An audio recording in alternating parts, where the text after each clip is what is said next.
Assalamualaikum warahmatullahi wabarakatuh. Bagaimana kabar kalian anak-anak?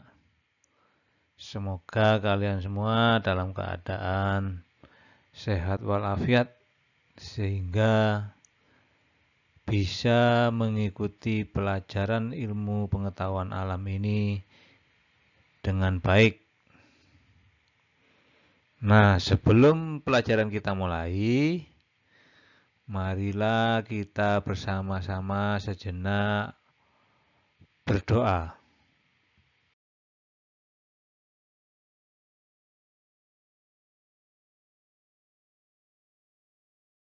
A'udzu billahi minasyaitonir rajim. Bismillahirrahmanirrahim. Alhamdulillahi rabbil alamin. Ar-Rahmanir Rahim. Maliki yaumiddin. Iyyaka na'budu wa iyyaka nasta'in. اهدنا الصراط المستقيم صراط الذين أنعمت عليهم غير المغضوب عليهم ولا الضالين آمين رضيت بالله ربا وبالإسلام دينا وبسيدنا محمد نبيا ورسولا ربي زدني علما وارزقني فهما اللهم فقهني في الدين وعلمني التأويل برحمتك يا عليم يا رب العالمين. Nah, sebelum pelajaran dimulai, tak bosan-bosannya saya mengingatkan kalian untuk tetap menjaga protokol kesehatan, yaitu dengan memakai masker, cuci tangan dengan menggunakan sabun, jaga jarak fisik, dan berperilaku hidup bersih dan sehat. Pada pertemuan kali ini akan kita bahas tentang klasifikasi materi. Tujuannya yaitu peserta didik dapat menggolongkan karakteristik materi. Peserta didik dapat menjelaskan perbedaan unsur, senyawa, dan campuran. Ayo kita baca rangkuman materi sebelumnya. Takson klasifikasi makhluk hidup. Dimulai yang tingkat yang paling tinggi, ada kingdom atau regnum atau dunia, kemudian turun ke tingkat yang lebih bawah, divisio atau phylum, turun lagi kelas atau klasis, turun lagi ordo, kemudian turun lagi familia, turun lagi genus, dan yang paling rendah yaitu spesies. Klasifikasi makhluk hidup menurut Whittaker. Yang pertama yaitu Monera. Yang kedua Protista. Yang ketiga fungi atau jamur. Yang keempat plantae atau tumbuhan. Yang kelima animalia atau hewan. Oke, sekarang kita masuk ke materi. Kita lihat dulu peta konsepnya tentang materi. Materi bisa dipelajari melalui klasifikasi, sifat, dan perubahan. Dan klasifikasi terdiri atas zat tunggal dan campuran. Zat tunggal dibagi menjadi unsur dan senyawa. Sedangkan campuran meliputi campuran homogen dan campuran heterogen. Sedangkan sifat materi mencakup sifat kimia dan sifat fisika. Sifat fisika bisa dilihat dari wujudnya. Nah, wujud materi dibagi menjadi gas, cair, dan padat. Nah, perubahan materi dibagi menjadi perubahan fisika dan perubahan kimia. Itu peta konsep tentang materi. Materi, apa itu materi? Materi adalah sesuatu yang mempunyai massa dan dapat menempati sebuah ruang. Saya ulang ya, materi adalah sesuatu yang mempunyai massa dan menempati ruang. Di bumi terdapat gunung, udara, laut, dan begitu banyak hal yang lain. Segala sesuatu yang berada di bumi tersusun atas materi, yang terdiri atas unsur seperti air, udara, tanah, dan api. Itulah gambaran keragaman materi. Ketika mengumpulkan sekelompok benda berdasarkan sifatnya, maka langkah-langkah yang dapat dilakukan adalah sebagai berikut. 1. Mengamati karakteristik dari benda tersebut. 2. Mencatat persamaan dan perbedaan sifat benda masing-masing. 3. Mengklasifikasikan benda yang sesuai pada setiap kelompok benda tersebut. 4. Memberi nama yang sesuai pada setiap kelompok benda tersebut. Yang pertama tadi apa? Mengamati, mencatat persamaan dan perbedaan, kemudian mengklasifikasikan, kemudian yang terakhir memberi nama. Materi berdasarkan wujudnya dapat dikelompokkan menjadi zat padat, cair, dan gas. Padat, cair, dan gas. Perbedaan sifat zat padat, cair, dan gas. Zat padat mempunyai bentuk dan volume tetap. Zat cair mempunyai volume tertentu tetapi tidak mempunyai bentuk yang tetap, bergantung pada media yang digunakan. Jadi zat cair ini volumenya tetap tetapi bentuknya berubah.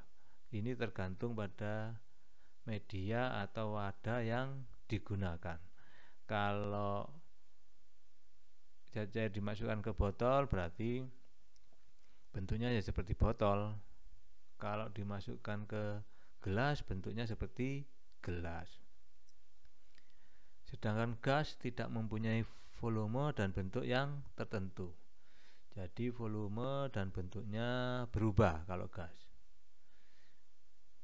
Jarak antar partikel zat padat sangat rapat. Jarak antar partikel zat cair lebih renggang dan jarak antar partikel gas sangat renggang.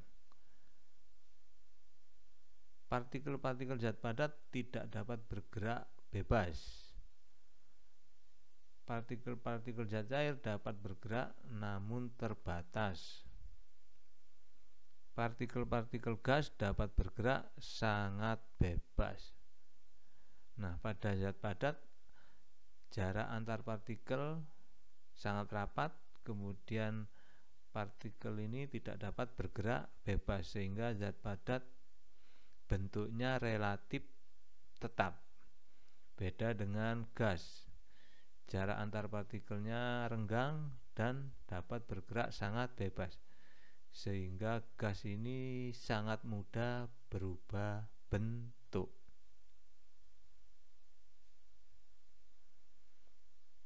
Baiklah, sekarang masuk ke unsur.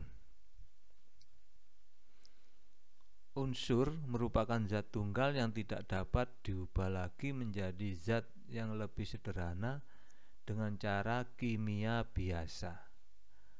Bagian terkecil dari unsur adalah atom. Unsur ini ada yang unsur logam, ada yang non logam.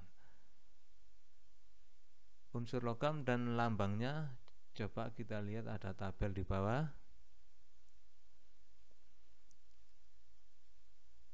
Aluminium, lambang unsurnya Al. Aurum atau emas, lambang unsurnya Au. Argentum atau perak, lambang unsurnya Ag. Kalsium, lambang unsurnya Ca. Kuprum atau tembaga, lambangnya Cu. Ferrum atau besi, lambangnya Fe. Natrium, lambang unsurnya Na. Plumbum atau timbal, lambangnya adalah Pb. Nah, ini contoh unsur bukan logam atau non logam. Oksigen, lambang unsurnya O. Hidrogen H. Karbon C. Sulfur atau belerang S. Fosfor P. Nitrogen N. Yodium Iodin I.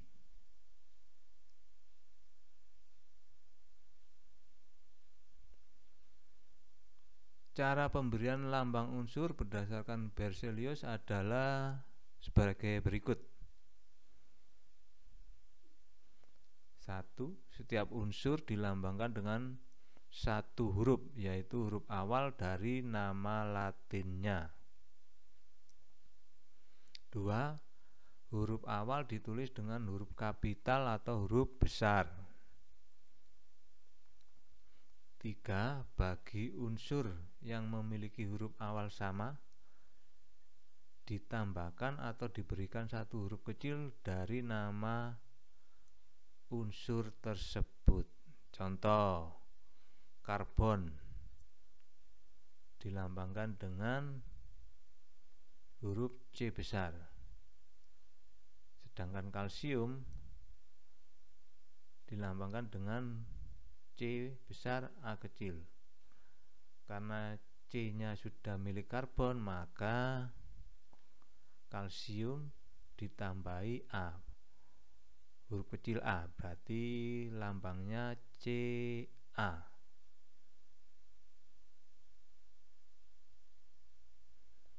Nah, ini namanya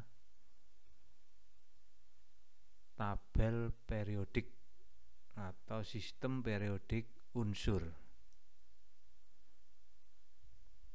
Itu ada yang berwarna biru, ini menunjukkan unsur logam. Ada yang berwarna kuning, itu menunjukkan non logam. Yang kuning kecoklatan itu menunjukkan unsur semi logam.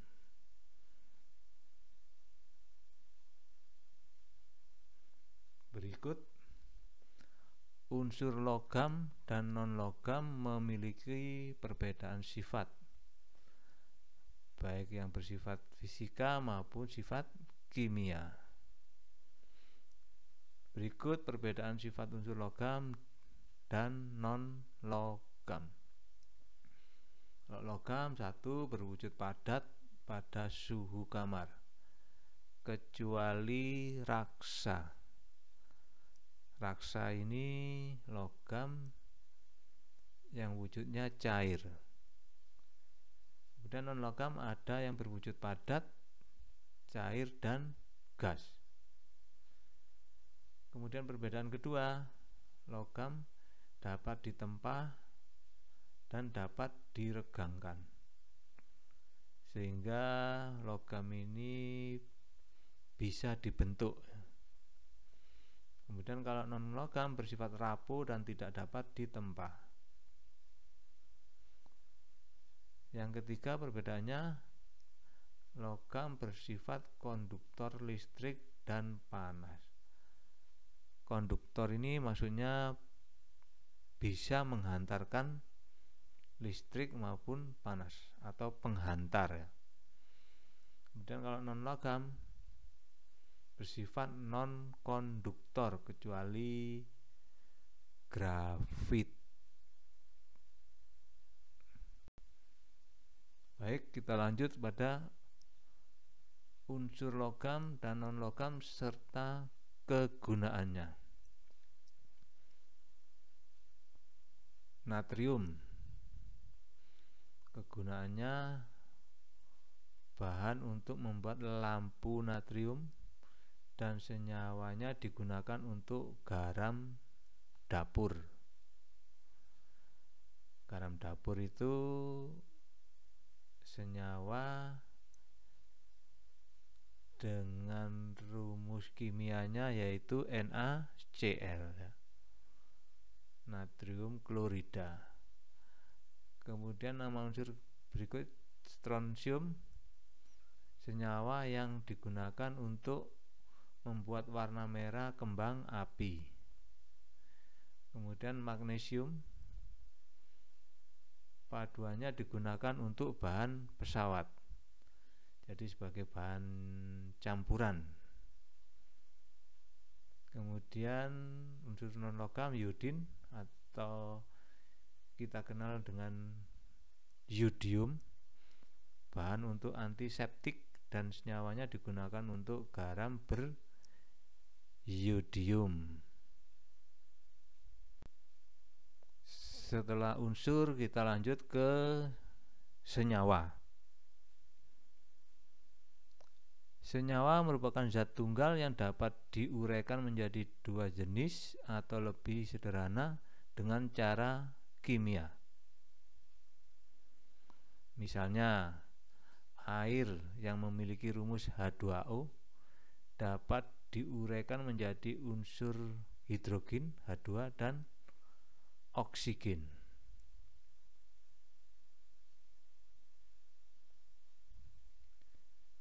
Ini contoh tabel senyawa sederhana dan unsur penyusunnya. Misalnya senyawa air, itu unsur penyusunnya yaitu hidrogen dan oksigen. Kemudian garam dapur atau NaCl, penyusunnya yaitu natrium dan klor. Kemudian gula tebu atau sukrosa, unsur penyusunnya yaitu karbon, hidrogen, dan oksigen. Lanjut ke campuran. Campuran adalah suatu materi yang terdiri atas dua zat atau lebih dan masih mempunyai sifat zat asalnya. Campuran terdiri atas campuran homogen dan campuran heterogen. Campuran homogen atau serba sama adalah campuran yang tidak dapat dibedakan zat-zat yang tercampur di dalamnya. Contoh, larutan gula, maksudnya gula dicampur dengan air ya. Kemudian larutan garam, kemudian larutan sirup.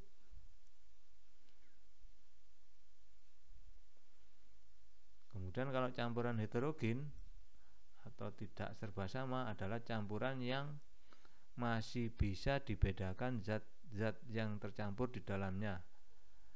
Contoh campuran pasir dengan air.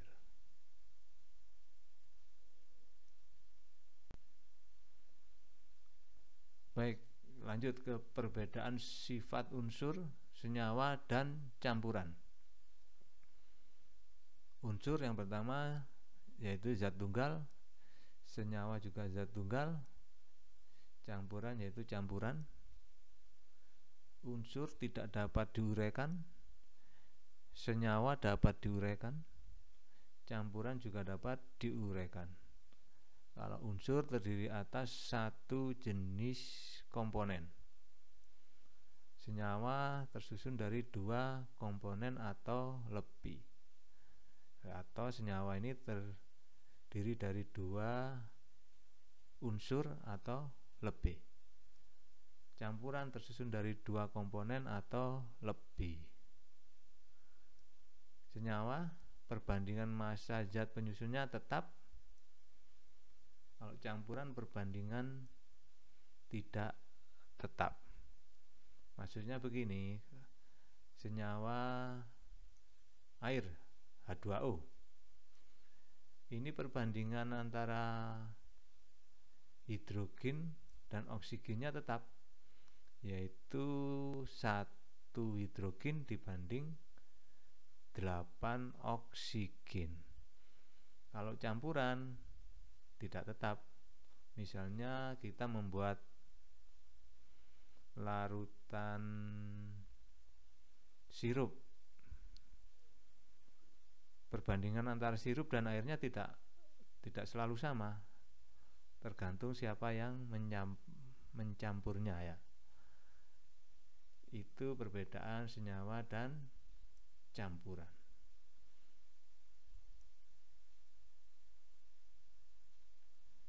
Nah, sekarang sampai pada rangkuman. Wujud materi atau zat terdiri dari padat, ada cair, dan gas. Padat, cair, dan gas, wujud zat.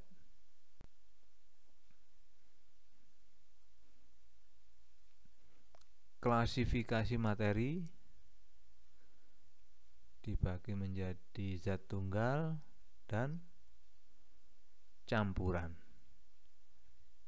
Zat tunggal dibagi lagi menjadi unsur dan senyawa. Campuran ada campuran yang homogen dan heterogen. Contoh unsur yaitu O atau oksigen, N atau nitrogen, H atau hidrogen, dan masih banyak lagi.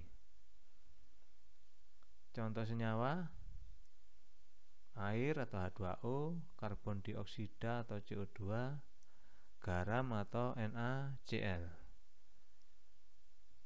Contoh campuran homogen yaitu larutan gula, larutan garam, dan sirup.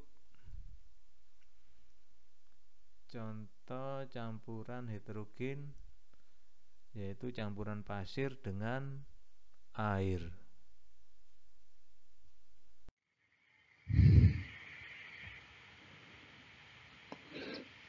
Untuk materi berikutnya akan kita pelajari tentang larutan asam dan basa.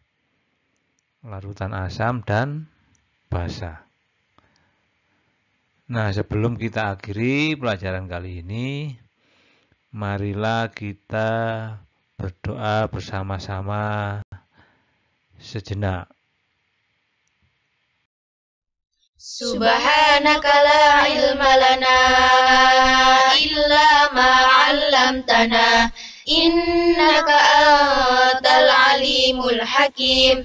Allahumma anfa'na bima 'allamtana wa 'allimna ma yanfa'una wahdina li ahsanil akhlaq fa innahu la yahdi li ahsaniha illa anta.